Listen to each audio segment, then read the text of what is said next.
Starbucks location in St. Paul, Minnesota has become the first among the retail giant outlets to unionize in the state. Isn't that exciting? Starbucks. I got a little image of the Starbucks pins to put up for you. Where are they here, Giancarlo? We got these beautiful. There they are. Look at that. They got pins. They got merch. Anyway, this is exciting. It happened after a 14-1 vote.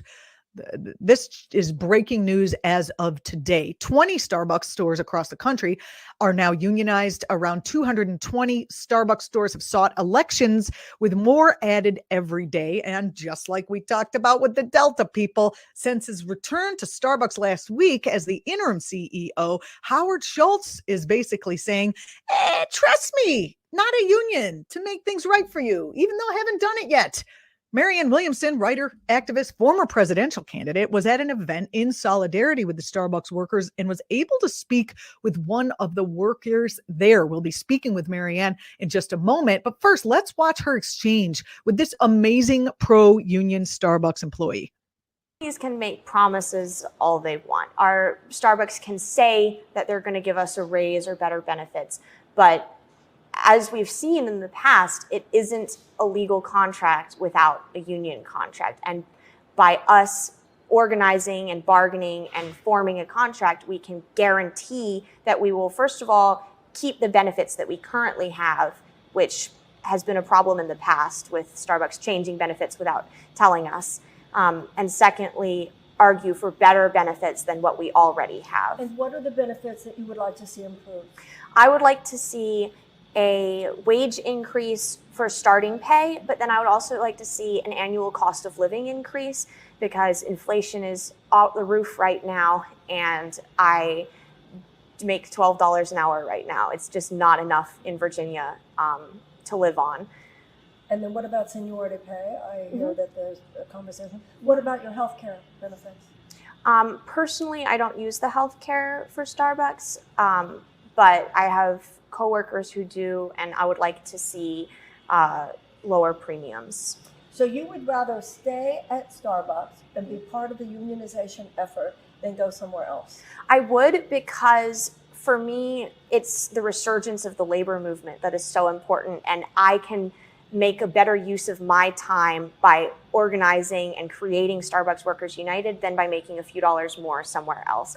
When you came into this job, did you have much of a consciousness about the importance of the labor movement already? I did. Yeah, I've always been a very political person, and I when I was in the hiring process, I Googled, does Starbucks have a union? And the answer was no. And I thought, okay, I guess they don't. But when Buffalo started organizing in August, it popped up in my head like, hey, this might be something I can go with. Are you feeling encouraged? I mean, obviously you feel encouraged about the votes that have happened already in Virginia this week. Are you feeling encouraged about the larger labor movement, not only in relation to Starbucks, but across the landscape of? Absolutely. I think this generation that we have right now, we lived, I'm 17, so I was a child through the recession. Like, my generation has seen the broken promises of both the government and companies. And you can see it happening in Amazon, in Starbucks. They're trying really hard over at Apple and Chipotle. So I really hope that Starbucks Workers United can incentivize the rest of food service industries to organize. You've been very articulate. You obviously know what you're talking about, and you are standing for your principles. Is there anything you want to say just to the audience that you want people to know that you think people might not know, and ways that people can help you? I want to say to anybody who's not a union worker, it turned out to be easier to form a union than I thought it would be. Reach out. We are a community. I've had help from all sorts of unions out there. So even if you work somewhere that doesn't have a union, reach out to your local labor board or your local union chapter and talk to them, and they will help you, because there is power in a union, and the more unions we have, the more there will be. And just my own personal word, if this is America's future, we're going to be just fine. Thanks, Marianne. Thank you. Beautiful, right? Well, my interview today was with the very same Marianne Williamson, former presidential candidate, activist, writer, and leader for many spiritual folks here in the United States, and even many political folks here in the United States. She's coming up right now. Here she comes after a little interview bumper that I love.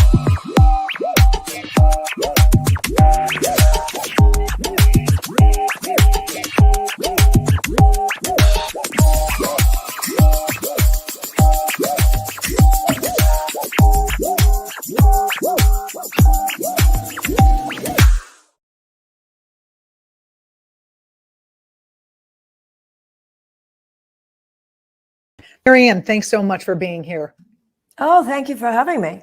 It's always a pleasure. So it was great to see you speaking with the Starbucks employee. What was your experience talking to the young Starbucks workers about their movement? Well, being at the Unity Fest, being around all of the young people and older people who were celebrating the wins, 7 stores, 7 Starbucks had agreed to unionize. It was wonderful. The kids, I call them, they're not, I mean, some of them are kids, some of them aren't really kids, but the entire sort of youth orientation of this reinvigoration of the labor movement is very inspiring. The thing that was most impactful for me in talking to the workers was how many of them talked about how they loved Starbucks. And I read from one of the letters from a New York organizer to Howard Schultz, and he said, this call is coming from inside the house. We're not outside agitators, as they used to be called. These are people who kept reiterating that they love working at Starbucks. They just want Starbucks to be better, that Starbucks used to be better. I thought that was very moving. Is it Starbucks is putting their own union together, or are they they're not trying to join another, like the retail union or the... Not that I know of. Okay. Not that I know of. They're doing an Amazon thing where they're putting together their own particular... Yeah. That's so exciting. It is exciting because they are, I think a lot of the millennials were at the effect of the propaganda initiated in the 1980s that somehow unions were bad for workers. It would disincentivize, or you'd actually get less. That, obviously purposeful effort to squash unions still was having an effect even on a lot of millennials. But Gen Z doesn't seem to be buying it at all. They're just sort of past that. They know, it's like, we know when we're being screwed and nothing you can say can make us change. And of course, a lot, whether it has to do with Starbucks or has to do with Amazon, and I think other places as well, a lot of this impulse is coming from how workers were treated during COVID, when it was so clear that corporate pretty much didn't care if you lived or died, as displayed by their health measures and lack thereof. It does seem that the economy in the United States has changed so much over the past, say, maybe 3 decades, where jobs like Starbucks and some of the retail work that are the retail folks who are trying to get together, those were not considered. Working at Starbucks was considered like what a teenager does, but now these are real, actual jobs. And it seems that the corporations haven't kept step with the fact that our economy has changed. That's exactly the point, isn't it? A lot of jobs that when I was growing up were things, as you said, teenagers did during the summer are, for many people, their lifeblood, their career, and they have no reason to think that it would be different. You're absolutely right. And that is a fundamental shift in the U.S. economy, and should be for these huge corporations, a shift in how they perceive their workers.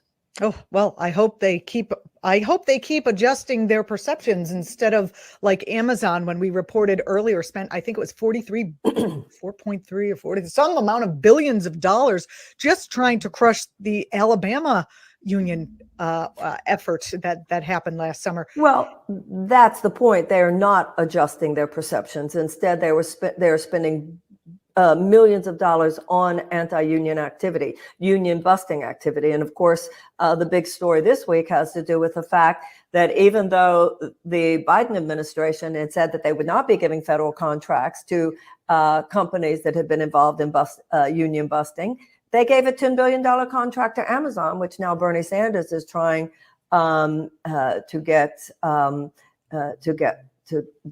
dismantled. So, when you see that Amazon spent over $4 million to defeat Christian Smalls, and Christian Smalls raised $120,000 on a GoFundMe page, it really makes you ask yourself, well, what was Christian Smalls doing right? Mm. And what Christian Smalls was doing right, that's so, I think, historic, is he was building deep community among the workers. He set up a folding table. He was outside the bus, near the bus stop. Workers got off that bus stop. They got on that bus stop, morning shifts, night shifts. To hear Smalls tell it, this is huge. It's a kind of activism. He said it was built on love and caring. He said it was a spiritual experience. They got to know each other. They helped each other. They built community. They sang songs together. They prayed together. They smoked marijuana together. This is a force of real human connectivity and human awakening and community building that no amount of money, no amount of technology, no amount of business can ultimately defeat, because it's real. It's coming up from the bottom of things. And that's what's exciting about the reinvigoration of the labor movement. This can't be artificially created. This is organic. This is real. And then when you see the successes at places like Amazon, when you see successes at places like Starbucks, it's clearly having this encouraging effect, this inspiring effect on people trying to unionize all over the country in all kinds of industries. And of course, social media helps with that. I think one of the other things, Julianna, that was very impactful to me, you showed that clip of my interviewing Meridian. Meridian is 17 years old. I couldn't even believe the level of sophistication and intelligent understanding of the deeper issues of labor and of unionizing that was being exhibited by these young people. I think it's an exciting moment at a time when we need exciting moments. There's so much to despair about, and it's also so important to note when new little green sprigs are coming up from the ground. Sure. This is an area where people can see a unity across even party lines. The unions used to be demonized, and the Democrats, who were supposed to be the party of unions before, we all kind of know the history here, before they sold out to the same corporate forces that the Republicans are sold out to. Not that they were 100% great before that, but in this moment when there's so much division, unions and organized labor are places where people who might have different social values come together for the economic good of the people. To me, this seems like a really big deal. And especially what happened in West Virginia, the teachers union, who a few years ago, West Virginia is a red state, and they came out to do what used to be considered, or at least propagandized, as a blue activity, organized labor. So the fact that can you comment on the fact that this actually crosses what's being shoved down our throat as party lines? Well, what's being shoved down our throat is the idea that the real dichotomy is left versus right. That's sort of a cover for what's really happening. The real polarity in this country is not left versus right. The real polarity is the system versus the people. And the system uses and stokes this left versus right thing so that we're looking there while they're snatching our purse over in another direction. That's what I think people are waking up to. That whether you're on the left or the right on social issues, you're being screwed economically by the same forces. And that neither party is standing up for you quite the way they should. That's why labor is so important, because labor is a different estate. It's saying we're not waiting for the government to help us here. Now, one thing we do realize is that if you have a Democratic Secretary of Labor, it's going to be better for you than if you have a Republican Secretary of Labor. It's not like there are no differences, but still neither one of them are breaking free of the neoliberal agenda. And that's why labor is so important to be a factor that pushes back unequivocally against overreach by corporate forces and in support of the workers, whether they're on the left or the right. Can you talk a little bit about the work that you did with the working folks of Michigan when you were there? Well, I was the minister at a non-denominational spiritual center, a church there in Warren, Michigan. And of course, we had 3,500 people coming every Sunday. And a large, probably a majority of those people were at least indirectly, if not directly, working for the auto industry. And that's what Detroit is. Detroit's an auto industry town. So I saw a lot. And one of the things that I saw that really impacted me, Julianna, was If the head of the big three, if any heads of the big three had come in and said, we are going to turn Detroit, Michigan into the world capital for the development of green energy, because what we have here in terms of skill, in terms of engineering, in terms of manufacturing, in terms of research, could make a lateral move. And instead of just promoting an industry that produces carbon, that pollutes the environment, we are going to change the purpose of this industry and the entire intentionality of our economic model to the development of green energy. I can tell you that the workers in Detroit would have been over the moon excited and energized and inspired. So that taught me a lot. That taught me a lot about where the working people of the United States are.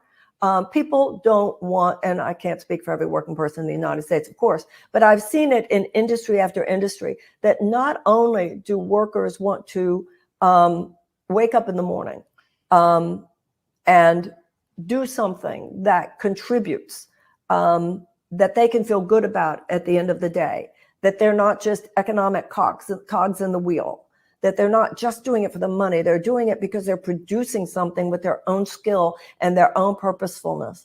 I think people are really rethinking what work means. People are rethinking what capitalism means. People are rethinking what business should be. Can business be a win-win? Can business be something not just on an economic level, but on every level, that actually brings out the best in people to do something good with their time on this earth? I saw that up close and personal, that that's what people want. So I think that this entire reemergence of conversation and energy around labor is part of a larger conversation about what it means to not just to be a worker, but to be a citizen, and to spend our time and our days doing something that does more than make a living, make our lives worthwhile. And dehumanize us along the way. It's exactly, nice. Exactly. We want work to be exactly. And when you think about that, you go, well, I don't want my job to dehumanize me. We have to think, well, what would a real human economy be?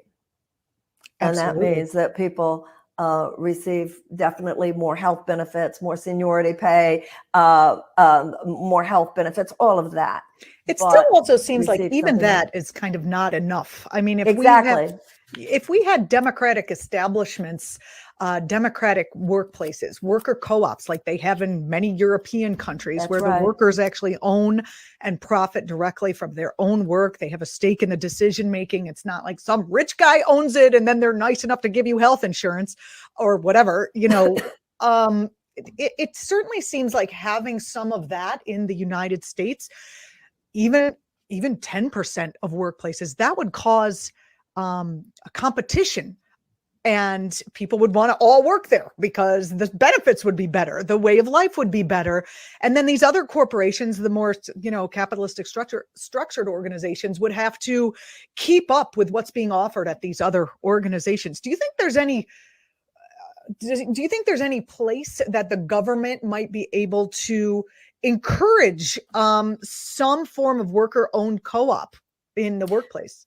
Well, I think that you can begin with the bully pulpit. You can begin with the president talking about it. You can begin with the Secretary of Labor talking about it. You can talk about the National Labor Relations Board. If that becomes the conversation that they're having, rather than this obeisance to the corporatist agenda as it is, that opens up the space. What you're talking about is so important. Americans have been trained to expect so little. And on issue after issue, whether it has to do with healthcare, whether it has to do with free education, whether it has to do with environmental protection, whether it has to do with the co-ops that you're talking about, the fact that the workers have so much more say in corporate functioning, Americans are realizing, why do we get so much less than Europeans get? How is it that other advanced democracies are able to function, not only function, but function better? And not only function better for their workers, but actually their economies are actually thriving in places where ours aren't. And so people are seeing through all this, ooh, that would be socialism propaganda. You meet these young people and they say, what am I supposed to be so afraid of with socialism? The free healthcare or the free education? Like a lot of them are saying, what has global capitalism ever done for me? And they will continue to ask those questions. And if capitalism and the corporate structure's only response to that is more union busting activity, then we're going to have a hard time in this country. We lifted you out of poverty. Now we're going to pummel you back down into it. Yeah, and just be happy. And be happy. Be happy. Be grateful for what we're giving you. Yeah, that's so interesting, Marianne. I'm so grateful that we were able to take this conversation sort of even out of the bounds that are normally allowed to be discussed. We have a Secretary of Labor, Marty Walsh. He used to be the mayor of Boston, if you're not, if the viewers are not familiar. And he was a labor leader for decades. And it's better to have that guy in as the Secretary of Labor than someone who is anti-labor. That obviously goes without saying, but he was the head of, I think, the Federation of Building Trade Unions, and he wanted to increase spending on infrastructure to upgrade the roads and bridges and make more jobs. But those jobs are still jobs. I mean, people need jobs, obviously, but they're still sort of within the structure of what we know, which is kind of a modern day feudalism. There's a lord, he owns things, maybe not so much with the federal jobs, but it is great to have that conversation where maybe we can even advance outside of just having organized labor be a ballast or a counterweight against corporate tyranny. This is so, absolutely. It's the difference between the alleviation of distress and fundamental economic reform. We need a fundamental rethinking. We need a fundamental redesign. And like you said, in many of these areas, we don't have to reinvent the wheel. We can look at what some of our European neighbors are doing. Even when you talk about Marty Walsh, we know that Senator Sanders had pitched himself as Secretary of Labor, right? Now, Sanders is out there with Kristen Smalls. He's out there at Unity Fest. He's out there with the Starbucks workers. He's out there with the Amazon workers. Where's Marty Walsh? For that matter, where's Joe Biden, Mr. Union guy, right? So you can start with bully pulpit. It starts with changing the conversation. Right now, we are having to tinker with circumstances. But what we need to do, which I think what you're talking about now, is we need to re-envision the whole thing. Re-envision what a truly fair, a truly democratic economy would look like. And that's more than, like you said, it's more than just labor being a ballast for corporate overreach. It's labor having a seat at the table that it does not have now. At the beginning of the show, we talked about studies around areas that have higher union memberships, that union membership actually the studies show that union membership reduces white racial resentment, that it reduces the wage gap between men and women. It reduces, it bolsters democratic participation. It bolsters the amount of working class people who actually run for government. And it certainly seems that, a question for you after talking to the young people from Starbucks.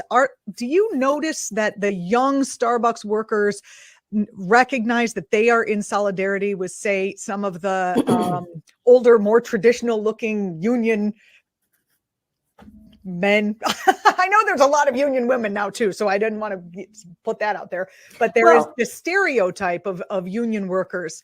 Do you think there's this the young people feel that same sense of solidarity with workers across different I don't know, but I hope they do. I know I talked to some of the older people who were at the Unity Fest in Richmond, and I would say things to them like, well, we're the keepers of the story. I remember saying to some older gentlemen, this is like the 60s, isn't it? They said, yeah, it really is.